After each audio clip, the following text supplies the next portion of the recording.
Good morning. Welcome to Craftsmaster Dice Shooting Journey. This is Dice Training with Joe. And what we're going to do is we're going to start off with our stretches. We're on the second from last yellow belt video. Doing our milk cows, 2, 3, 4, and 5. Wrist twists out. Good morning, G-Dub. 2, 3, 4, and 5. Wrist twist the other way. 1, 2, 3, 4, and 5. Got our fingers pulling back. Just getting the blood going into the hands, into the wrists. Get some mobility for the morning here, guys. And we get goosenecks. 1, 2, 3, 4, 5. We got our shoulder bicep stretch. 1, 2, 3, 4, and 5. Some mini squats. Get some blood into the legs. Get the legs going. 2, 3, 4, 5, and our last stretch. So like I said, this is our second from last yellow belt level stretch. Session. And what we're going to do is we're going to kind of review everything as we have done it already. And then we're going to add a couple extra things in towards the end here. So let's go on to George's Corner. And we're going to continue on with what we did yesterday, what we were talking about yesterday. And he was talking about constants, the things that we can do during our training to make constants, to make it muscle memory, to make it so that it's one less thing to think about at the actual casino. So continuing on, he goes with toss momentum. He says this is extremely difficult to control. Something that we need to practice on a regular basis. He talks about rhythm. It's easy to understand and employ consistently. Remember that every game has a rhythm. You need to find yours. And every game is different, guys. You talk about your release technique. And he says this is easily mastered through repetition exercises.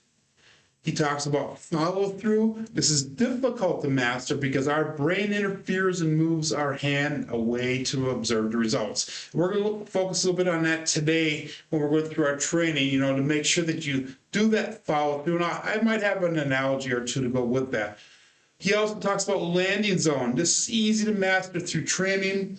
It's something that we are not too much concerned about right now at this level of our training, but it is something that we will actually be focused on in a future belt level. And then the last thing, or second from last thing he talks about is landing zones. We talk about landing zones. I'm sorry, the last thing is the mental balance.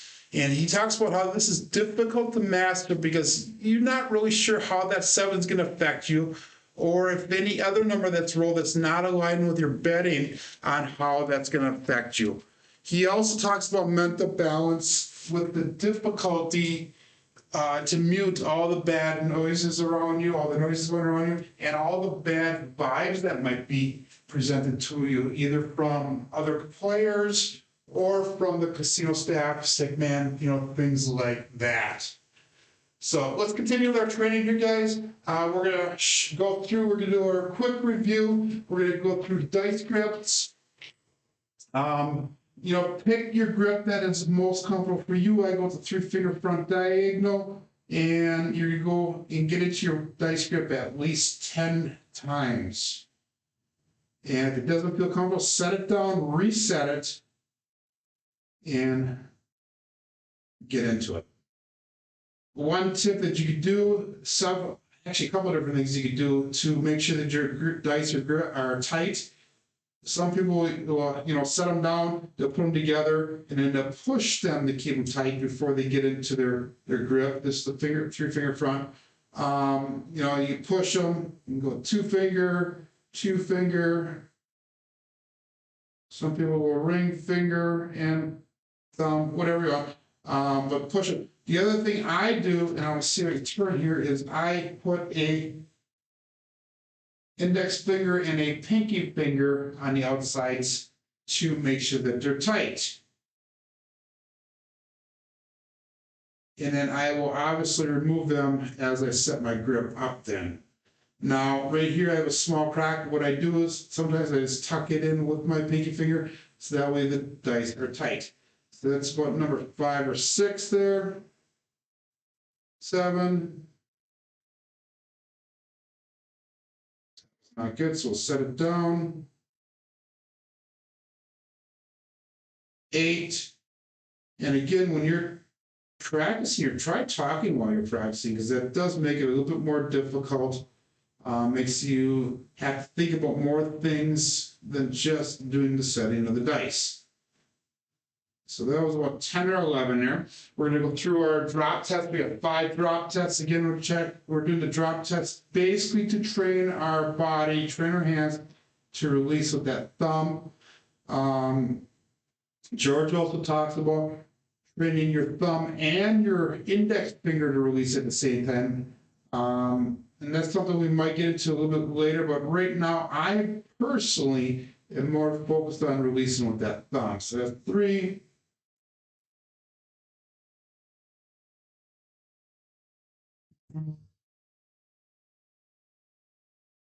And 5. Okay. And then we have our dice setting. Again, for our yellow belt level, we have 3 different sets. We're only going to do 2 for our dice setting right now. We'll do the 3rd one in later in our training here. So we have the 1223 dice set. So all we're going to do is try to get into the 1223 as fast as we can and set them all up again. If you get one number before the other, it does not matter whether you do the 1, 2 or the 2, 3 first. Does not matter as long as you can keep your rhythm going. So we got 12, 23. One of the things you guys can do is, and this is something that a lot of people talk about, is when the dice are passed to you from the dealer, kind of watch the dice so you know exactly where you're going to go. So I know that the 1 is showing, so it's going to only need a flip. I see the 2 and 3 here, so I'm just going to flip and rotate, and it's right in there. So that's one thing that you can kind of focus on, guys. Keep your observations very keen at the table. In other words, watch the dice from the time they leave your hands to the time they get to the stickman to the time they return back to you. So that way you guys can focus on making this as expedient as possible, but also as constant as possible. So we're going to go with the 5, 4, 2, 3 dice set, which is the all 7 set. So we have the 5, 4, 2, 3. And again, here's another situation where I had the 2, 3 up already. So let's just find the 5, 4, and 7 together. And I know that some of this stuff, guys, is not some, all this is repetitious. And it may be kind of boring to watch some of these videos, but stick with it, guys. This is our dice training, our morning dice training, our daily dice training. Again, I don't care how experienced you are, you're going to need training. You're going to need daily training. And I might just cover something that you may not know. When George sent me those documents to go, and I am using those documents as the George's Corner, his comment in his message to me was, hey, Joe, here's something that you might want to look over and look through it. He says, there may be some stuff in here that you do not know. But there's also a lot of stuff in there that I did know. So you can always pick up little inspiration. You can always pick up little tidbits, little things from everybody. By the way, I was just watching a video right before I started this morning, and I saw that Cashier's Cage, who is also very much. Good morning, Victor. We have Demon Dog Chris is here today, guys. Navaldo's in again. Really nice to see you guys showing up. But anyhow, Cashier's Cage posted a video this morning if you guys have not seen it already. And he is posting his final video. Yeah, he did not watch it all the way through. I just saw the beginning of the video. I plan on watching it a bit later today. And but whatever the reason is that he is finished with YouTube, that's I applaud him. He has brought some valuable information to the community. Great guy, very knowledgeable in what he does. He does a chopper style toss, which is slightly different. I shouldn't say slightly, but it's a lot different than what I'm teaching. Similar to what John does at ProCrafts, even though his is even different than what Cashier's Cage does. So props go up to Cashier's Cage for the contribution he's put out to the community, and I wish him the best of luck. Moving on to our barrel dice. Again, to learn how to make the barrel dice, look at my yellow belt video that I did a while back, and I'll teach you how I put it together. We're going to grip our dice in whatever grip you decide to go with. Again, I start out with a slight angle because when I come up, I see where my dice are square at release, and I just drop that down and I see where that is angled on the table. So that way I have a slight angle when I start. The goal of throwing the barrel dice is to throw it down without a wobble. You want to try to keep them level through the air and try not to see a wobble at all. We're just getting our blood going. We're just trying to get our rhythm set up.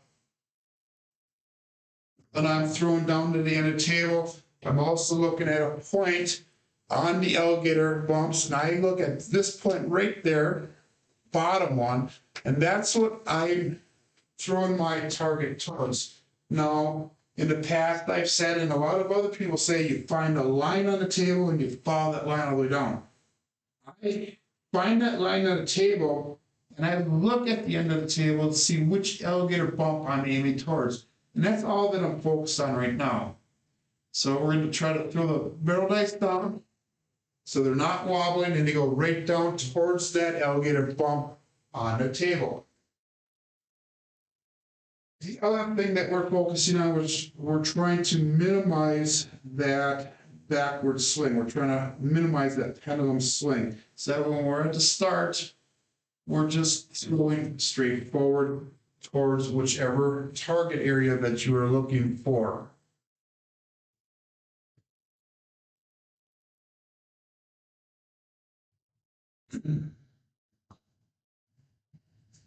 I see that, and I have a hard time saying her name, Halpon. I think that's how you say it. He's here also. I think I saw Nemo's name up on the chat. I'm not sure. So, with our barrel dice, again, we're just doing a couple repetitions, trying to get it so it goes down straight.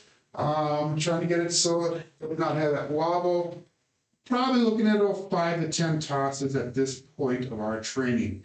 Again, it's just to get everything up and moving. Once you get your barrel dice down, guys, we're going to switch over to the regular dice. And this is where our last dice set comes in. This is our base dice set, which is the 5-4, 5-4 dice set. When we set it up now, we're going to get into our grip. We're going to set up so it's slightly right in front of your shoulder. So you draw a line straight up your fingers. It goes straight up into your shoulder. And we're just going to grip the dice, bring it back to center body. Our feet are evenly apart, spaced evenly apart, about shoulder width apart. And weight is distributed equally in both of them. And all we're going to do is we're going to look at that bump again. And we're going to throw it down. And our goal with this now is to make sure that they fly as close as we can together and as uniform together as possible. I'm not really worried about the landing zone as of right now. I'm more worried about watching those dice fly. Those are stayed pretty tight together, guys. And they rotated almost evenly throughout the entire flight. So that's my goal right now, keeping those dice together, trying to keep them so they're as even as possible as they're going down through towards the end of the table. In other words, they are next to each other, not one higher than the other. They're rotating at about the same revolutions per whatever, millisecond, second, minute, whatever it is. And I'm also trying to minimize that pendulum swing as I'm throwing them down. So we got I don't know, 5, 10 of these, and then I'm gonna continue on with what we're looking for with this dice training at the elbow level now.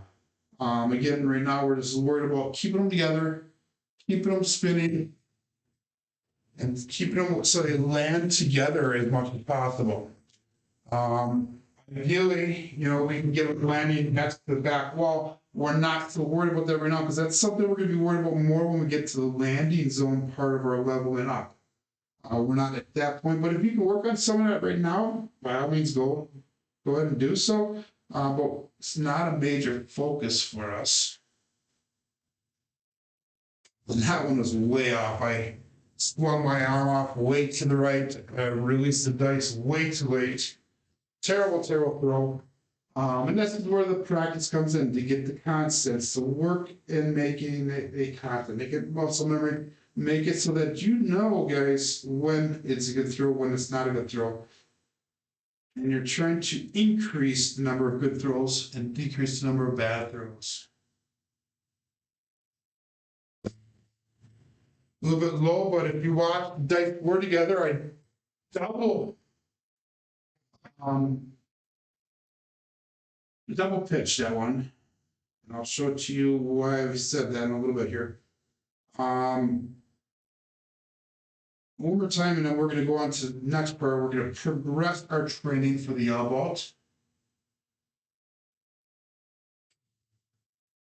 And this progression now that we're going to do right now is going to be the last addition that we're going to do to the yellow belt. For our yellow belt training, we've got today, good morning, Dylan. I did comment on your comment. One of the videos I put out a couple of days ago, I was going through it was originally called Skill 66. I upped it to the Skill 88, and I was talking about half pressing. And if you look at the comments of that video, Dylan actually goes through and corrects my half pressing technique, which I greatly appreciate because one of the goals when I'm doing my rollouts is trying to replicate as much as possible to the originator of that strategy. Everybody can be corrected. I don't care who you are. Thank you, that one from the bottom of my heart. Thank you for going through and being polite about it, but also about correcting it so we can make sure it's better in the future. So anyhow, we're going to continue with our dice setting. This will be the last addition to the yellow belt level that we're going to do. And when we're throwing down now, we're going to make sure that our dice are not wobbling. They're staying as tight as they can together. Hopefully land flat on the table. Same height, one's not higher than the other and all that type of stuff. But what we're going to watch now, since we're using the hard way set, is make sure that no 1s or 6s show. And what that's going to tell us is if we can keep the 1s or 6s from showing, that will show that we're actually keeping our toss on axis. If the 6 or the 1 shows, depends on which dice it is, that'll mean that it actually implodes or explodes, which we're trying not to do with our dice training. So we're trying to keep everything on axis as much as possible. So let's set up, again, weight distributed evenly on our feet. Dice are tight, they're square. You got it set up where you need it on the table here. Very light pressure on the dice, very light pressure with the knuckles on the table. We're going to find our spot. We're just going to throw it down, and we're going to observe the result. So if you look at this, I have a 4-2, and I'll try to slide down here in the same number, 4-2. So, oops, I rotated. So that means that it was on axis. So I remember I started out with a 5-4, so the right dice single pitched, and the left dice double pitched, which is not a big deal right now, but if only one double pitches, that's where your 7s start showing up. So something to kind of keep an eye on. But this part of the training, what we're doing is we're trying to throw it down there so we do not get any 1s or 6s showing on the dice. And it's going to happen, guys. Again, we're not really training for landing zone right now. So sometimes when it comes off the table, that was way short. Sometimes when it comes off the table, the alligator bumps, it's going to rotate into the 1 or 6. But we're going to try to minimize that as much as possible. And we'll be able to do that once we get to the landing zone portion of our training. So there's a 4-1, so one of the dice rolled off axis. Let's see if I can focus here a little more, a little less talking, Joe, and a little bit more focus. And we have a 3-3, so that's perfect. It's a perfect throw. That means both of them stay on axis. They're both on primary numbers. Remember that the 5-4-5-4 is what we started with, and this is where it ended up. So if you rotate, there's our 5, spin it around, there's our 5-4. So the hard way result is actually what we are perfectly looking for. But ultimately, we're looking to make sure that they stay on axis. My right dice didn't even make it close to the back wall. 6-3, so we have 1 6 here, and that's not an optimal result. We're just going to go through a couple more here, guys, before we go through the homework corner.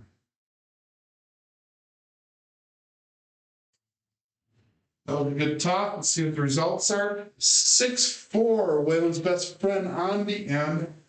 We have a 6 showing, so not exactly sure what happened with that without looking back on the video.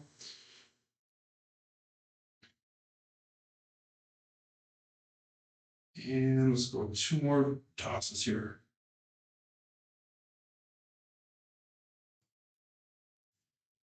And we have a 5-4, center field 9. So that way both of them stayed on axis that time. No 1s or 6s showing. I'll go through the last toss here before we go into homework corner. Again, this is our morning training, guys. I want everybody to start training daily here, so that way we can work together to get in a decent shot. 2 and 3 shockers. We have another one showing here, guys. So let's go on to homework corner. And our homework for the day is going to be to go through and try to get, so you're doing at least 50 dice tosses today. And again, we're trying to keep that so the dice are together, so that we keep the dice together without a wobble. We're going to try to get 50 tosses in, and then hopefully try to get rid of that 1 or 6 showing. And then remember that tomorrow's session that we go through will be the last one. That'll be on video for the yellow belt. We have CCCs here, Magic Aces is here. They jumped in, guys. Good morning. But anyhow, look forward to tomorrow. It'll be the last yellow belt video. Next week we'll start back on we'll start with the orange belt level. And I will hopefully shoot that orange belt level and have the video out sometime next week, in addition to my live training. Hey, my name is Joe, and this is my Craftsmaster Dice Shooting Journey. Let's make it yours as well.